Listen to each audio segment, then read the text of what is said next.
कर लिए कांग्रेस और एमआईएम, इफ एट ऑल, थोड़े जनों को डाउट है, इफ एट ऑल आप अगर सपोर्ट करें तो मिनिस्ट्री एक्सपेक्ट कर रहे हैं क्या सर? किसको सपोर्ट कर रहे नहीं कर रहे क्या है हमारे को, देखिए हमारे को ये मिनिस्ट्री से मतलब नहीं है, हमारे को नहीं है, हमारे को उससे मतलब ही नहीं है। म्यूनसिपल इलेक्शंस कब होंगे मेरे को नहीं मालूम, कैसा होंगे किसी को नहीं मालूम, किस फॉर्मेट में होंगे नहीं मालूम। फोर्थली अभी असेंबली इलेक्शंस को टाइम है, पार्लियामेंट इलेक्शंस को टाइम है, तो ये भी जब देखेंगे। ऐसा तो कुछ भी हमारा, देखिए कोई पोस्ट के लिए नहीं होना मेरे को। जब हम 2023 असेंबली इलेक्शंस में तो हम बीआरएस को सपोर्ट कर रहे थे असेंबली इलेक्शन में। उसके बाद तेलंगाना की जनता कांग्रेस को पावर दी, रेवंत रेड्डी सीएम बने। रेवंत रेड्डी सीएम बनने के बाद एक 1 वीक 10 डेज का फ़ोन करे मेरे को, अरे कैसे सदर साहब आप अच्छे, असद भाई, मैं अच्छा हूँ। अरे कैसा भाई अपने को स्टेट को डेवलप करना है, हैदराबाद को, आप हम लोग साथ काम करेंगे। बोला ठीक है बिल्कुल करेंगे, आपका वर्डिक आ गया पब्लिक का, हम रेस्पेक्ट करते। तो बोले आपका कॉन्स्टिट्यूंसी में कोई प्रॉब्लम है तो मेरे को बताइए। तो मैं बोला कि सर सबसे बड़ा प्रॉब्लम हमारे पास ये है कि ये जुबली बस स्टैंड से लेके फलकनुमा तक मेट्रो का काम नहीं हुआ। रोड वाइडनिंग है याकूतपुरा बहादुरपुरा असेंबली सेगमेंट में, और अकबरुद्दीन ओवैसी कॉन्स्टिट्यूंसी में सीवरेज लाइन का काम है। और फिफ्थ हम बोले कि ये ब्यूटिफिकेशन ऑफ मिरालम टैंक है। सिक्स्थ हम और एक 2-3 काम बोले हमारे असेंबली कारवान के, कि वहाँ पे डेवलप होना। मेरे को भिजा दो आप बोले, मैं लेटर लेके भिजा दिया इसी। 5 दिन के बाद मेरे को फ़ोन करके बोल रहे मैं जियो इशू कर दिया, मैं देख लो आप। फिर आके फाउंडेशन स्टोन डाले फलकनुमा करने सीएम। मैं थोड़ा सरप्राइज हुआ, अरे भाई हम इतना बिटर कैंपेन करे, थोड़ा पर्सनल भी हो गया था लास्ट में, आप देखे होंगे। तो हम बोले ठीक है वेरी गुड। हम बोले आप हम भी रेसिप्रोकेट करेंगे डेवलपमेंट के लिए, तेलंगाना को पीसफुल, हैदराबाद और तेलंगाना के प्रोग्रेस के लिए हम बराबर साथ देंगे। तो ये हम बोले देखे, तो अभी चलेंगे, अभी देखेंगे। इससे पहले आप बीआरएस को सपोर्ट करें, उनके साथ चले ना सर, इतना ही प्रोएक्टिव रिस्पांस उनके से नहीं आया क्या? ये काम नहीं हुआ था, जितने मैं काम बता रहा हूँ ये काम नहीं हुआ। मेट्रो का काम नहीं हुआ, रोड वाइडनिंग का काम नहीं हुआ, अकबरुद्दीन ओवैसी कॉन्स्टिट्यूंसी में सीवरेज लाइन का काम नहीं हुआ। अपने ये काम शुरू हुआ था, खाली फाउंडेशन स्टोन डाले, काम नहीं शुरू हुआ। ये चारमीनार बस स्टैंड के ने एक पार्किंग लॉट का, फिर सरदार महल में एक उसको रेनोवेट करने का, खाली फाउंडेशन डाले, काम नहीं हुआ। फिर आपके चौक मार्केट का डेवलपमेंट का पैसे नहीं दिए, खाली फाउंडेशन स्टोन डाल दिए। कारवान में सीवरेज लाइन का काम शुरू हुआ था, मगर ये इतना जो काम जरूर थे। अब मिरालम टैंक का ब्रिज का सीएम सैंक्शन करे, इतना बड़ा ब्रिज आ रहा ऊपर, वो उसका पूरा वो ये काम नहीं हुआ। लेकिन एसआरडीपी वर्क्स आपके पार्लियामेंट में बहुत ज़्यादा हुए ना सर?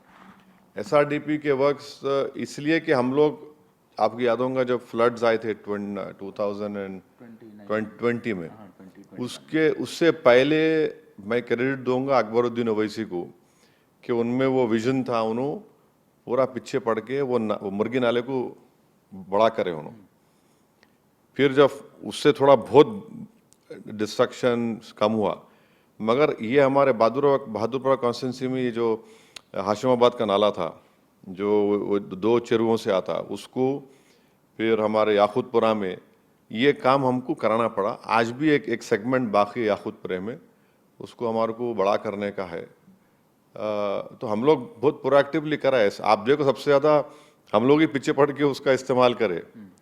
और उस ज़माने में क्या था, एक अच्छे एमएयूडी के सेक्रेटरी थे अरविंद कुमार, तो बेसिकली क्रेडिट अरविंद को जाता, पॉलिटिकल लीडरशिप थी, मगर अरविंद वॉज वेरी, अरे नहीं अपने को इधर करना है, ऐसा उनका दिमाग में था, अरे नहीं जस्टिस करना है, करना बोल के था। सर आप इतना फॉलोअप करने के बाद, अच्छा प्रिंसिपल सेक्रेटरी आप बोले ऐसा रहने के बाद, गंगानगर का नाला अभी भी अब हो गया काम मुकम्मल हो गया, जाके देखो आप। उसका एक लास्ट बिट बाकी है, मेन रोड से उसको मिलाने का है, और एक बिट बाकी है वो डबलपुर दरवाजे के पास, वो भी सैंक्शन हो गया काम। वो फरत नगर से जाएगा तो वो 75-80% हो गया। वो थोड़ा कॉन्ट्रैक्चुअल इश्यूज की वजह से और थोड़ा नॉन पेमेंट की वजह से वो काम रुका हुआ था। मगर ये हमारे जीएचएमसी कमिश्नर आए ना, उन्होंने और दूसरे लोग मिलके तो वो थोड़ा उसे फंड वंड दिए, तो मेन सेगमेंट हो गया। 1-2 बिट बाकी है, दोनों भी सैंक्शन है। अब वो असल दबिलपुरा दरवाजे से फरतनगर में लिख जाएंगे, वो ले जाके उधर मूसा नदी में लाने से बहुत बड़ा फायदा होगा। ओके सर, फाइनली फिर बैक टू जुबली हिल्स आएंगे सर। जुबली हिल्स में आपका कारपोरेटर इससे पहले कंटेस्ट भी करे, उनको अच्छे नंबर्स में वोट्स आए, आप मीटिंग कर रहे बोले, उनको कॉन्फ्रेंस में लेते सर आपका MIM leader jubilee hills constituency? सबको बात करें, सबको बोले पार्टी का डिसीजन है। देखिए पार्टी का डिसीजन जब होने के बाद से सबको अवॉइड करना पड़ता, बात कर रहे, पूछ रहे, सब हो रहा। सर कांग्रेस बीआरएस दोनों भी कैंडिडेट फाइनल करे, बीजेपी एमआईएम दोनों ही कैंडिडेट रुके हुए हैं, क्या समझना सर इसका? बीजेपी का तो उनको पूछ लो आप, मेरे को नहीं मालूम। पर मेरा बीजेपी और टीआरएस का जो है ना, ये है कि असेंबली इलेक्शंस में जो वोट बीआरएस का ने था, वो पार्लियामेंट इलेक्शन में कैसा गिर गया भाई। 35 to 15% पे आ गया वो, 20% ड्रॉप, और बीजेपी को 8 सीट मिले। ये कैसा हुआ, ये क्यों हुआ? ये तो उन लोगों को पूछना पड़ेगा आपको, बीआरएस वालों को। सर 1-2 दिन से फेक वोट्स, चोरी वोट्स बोल के और ये दिख रहा है यहाँ पे देश पूरा। एक बात सुनिए, ये बीआरएस के वर्किंग प्रेसिडेंट जाके कंप्लेन दिए। एक प्रोसेस होता, वोटर लिस्ट आई, आपको टाइम मिलता चेक करने का, क्लेम्स और ऑब्जेक्शन डालने का मिलता ना, आप क्यों नहीं डाले भाई? आप कौन रोका आपको? आपको कौन रोका? आप चेक ही नहीं करते वोटर लिस्ट को, आप लोग काम ही नहीं करते वोटर लिस्ट के ऊपर। आज इलेक्शन आया तो आप वोटर लिस्ट की बात कर रहे, वो 2 मिनट में डिस्प्रूव हुआ था, इससे पहले नाम क्या नहीं था वो। ये उन्होंने देखे नहीं, अब आके बोल रहे, तो ये तो गलत है। ये तो सर यही वोट्स 2023 असेंबली इलेक्शन में वोट करे, 24 में भी थे, अभी भी है। वोटर लिस्ट को चेक करना, देखना।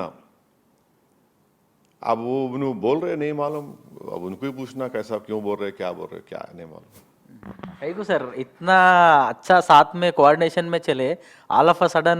नहीं अब नहीं, देखिए मेरे को आज उनसे कोई ताल्लुक नहीं है हमारा, आज नहीं है, कोई ताल्लुक नहीं है।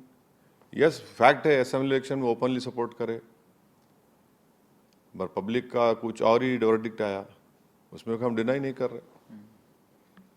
सो फाइनली जुबली हिल्स में 2-3 दिन में फैसला हो जाएगा? बिल्कुल हो जाएगा, बिल्कुल हो जाएगा। हमारे पार्टी के लीडर्स को भी मालूम, और उनको भी हम बोले बात करके 1-2 दिन में करेंगे। और हम यही चाह रहे कि जुबली हिल डेवलप होना, जुबली हिल में बेसिक कम्युनिटीज़ को सॉल्व होना, सीवरेज लाइन का, न्यू सीवरेज लाइन पड़ना, स्टॉर्म वाटर ड्रेन का जो पानी बहता, बस्ती दवाखाने होना, आंगनवाड़ी सेंटर्स होना, स्लम्स में आंगनवाड़ी सेंटर होना, टेमरिस के स्कूल्स होना। अब वो एक खबरस्तान का इशू है, वो मिलिट्री वालों से चल रहा, वो लैंड गवर्नमेंट का है, माने वक्फ बोर्ड का है, वो भी हो जाएगा मेरे ख्याल से अनकरीब में। तो ये सब चीज़ें हैं। ये 10 ईयर्स तो बीआरएस वेस्ट कर दिया जुबली हिल के लिए। पावर में रह के जो काम कर सकते थे वो काम नहीं करे, और बीआरएस पार्टी इस बात को नहीं समझ रही कि 10 ईयर्स में उनके कई पार्टी के लीडर्स, उनके ही जुबली हिल की लीडरशिप की वजह से, उनके तकलीफ देने की वजह से पॉलिटिक्स को छोड़ दिया वो लोग भी फिर वेरी है, ये क्या हो रहा बोल के, उनको भी अब बहुत अप्रेंसिव है वो लोग। तो ओवरऑल जुबली हिल का कैसा डेवलपमेंट हो सकता है वो देख के हमको देखना है। यहाँ पे वो लोग सेंटिमेंट पे बहुत भरोसा कर रहे सर। अरे सर क्या है पॉलिटिक्स में, अब सेंटिमेंट, आप डेवलपमेंट नहीं करे, आप पावर में थे 10 ईयर्स, आप क्या करे भाई, कौन सा काम करे, क्या इतना कैसा वहाँ पे इश्यूज रहते। हमारा एमएलए नहीं है, मैं जाकर गवर्नमेंट से रिप्रेजेंट करके अपने प्रिंसिपल सेक्रेटरी एमएयूडी से जो है उनसे मिला, कमिश्नर जीएचएम से मिलके 4-5 महीने पहले खाली एक शेखपेट वार्ड में 9 करोड़ के काम सैंक्शन करा, आप चल रहे, आप जाके देखो। आप एरागड्डा में करीब 7 करोड़ के। कैसा हुआ है भाई फिर ये?